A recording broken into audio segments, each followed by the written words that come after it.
આજરોજ વડોદરા જિલ્લાના સાવલી તાલુકાના ગોઠડા ખાતે ઈદ ઉલ અઝહાની વિશેષ નમાઝ અદા કરાઈ હતી અને એકબીજાને મુબારકબાદી પાઠવી ભારતમાં એકતા અખંડિતતા જળવાઈ રહે તે માટે સામૂહિક પ્રાર્થના કરવામાં આવી હતી.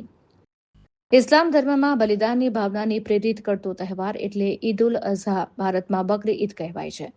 પરમ કૃપાળુ ઈશ્વરના આદેશથી પોતાને સૌથી પ્રિય વસ્તુનું બલિદાનનો તહેવાર એટલે ઈદ ઉલ અઝહાની ખાસ નમાઝની અદાયગી વિસ્તારની ઈદગાહમાં ઈદની નમાઝ અદા કરવામાં આવી હતી.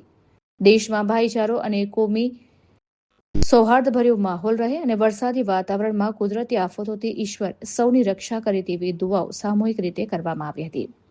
આખા દેશમાં મુસ્લિમ સમુદાયના લોકોએ ઈદ ઉલ અઝહાનો તહેવાર ઉજવવામાં આવી રહ્યો છે. ઈદ ઉલ અઝહાને બકરી ઈદ પણ કહેવામાં આવે છે.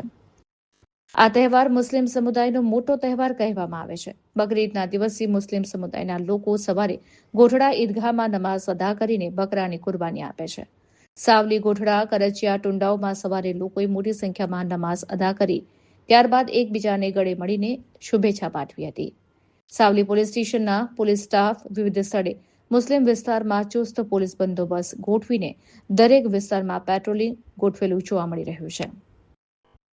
आज तारीख 28/5/2026 जुमेरात को बाद नमाज फजर कोठड़ा गांव की ईदगाह के अंदर ईद की नमाज अदा की गई और ईद की नमाज के बाद इंशाअल्लाह तबारक व तआला तमाम मुसलमान अल्लाह की रज़ा के लिए कुर्बानी करेंगे।